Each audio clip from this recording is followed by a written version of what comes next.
Hello everyone, কে কে আমার মতো এরকম কালো মিষ্টি পছন্দ করো?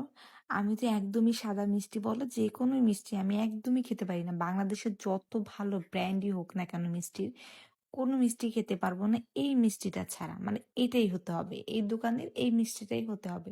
এছাড়া আমি কোনো মিষ্টি খেতে পারি না, আমার কাছে ভালো লাগে না। যদিও আমি মিষ্টি লাভার না, তারপর মানে যদি মিষ্টি খাই তাহলে হচ্ছে এই কালো মিষ্টিটাই খাবো।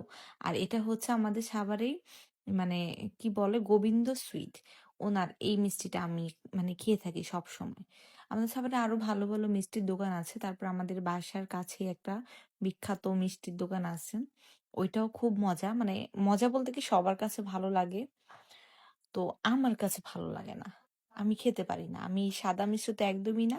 যদি খাই তাহলে এই দোকানের এই মিষ্টিটাই খাবো, আর দুইটার বেশি না। মানে যদিও খাই তাহলে ২ টা মিষ্টি খাবো, এর বেশি না। কিন্তু আমাদের বাসার সবাই আবার আমাদের বাসার পাশে যে মিষ্টিটা হয় বানানো হয় পলু মার্কেট, মানে আমাদের বাসার পাশে যে মার্কেটটার নাম ওইটা হচ্ছে পলু মার্কেট। ওইখানের মিষ্টি খুবই মজা, মানে ইয়াম্মি, খুবই ইয়াম্মি নাকি। তো ওইটা সবাই খায় আমাদের বাসার, আর আমি খাই হচ্ছে এটা। এটা ছাড়া আমি আর কোনো মিষ্টি আমাকে যত রিকোয়েস্টই করুক না কেন, যত প্রোগ্রাম হোক না কেন, আমি কখনোই খাই না। আর সাদা মিষ্টিটা খাই না, দুধের স্মেল আসে, আমি আবার দুধ খাই না, এর জন্য আর কি সাদা মিষ্টিটা খাই না।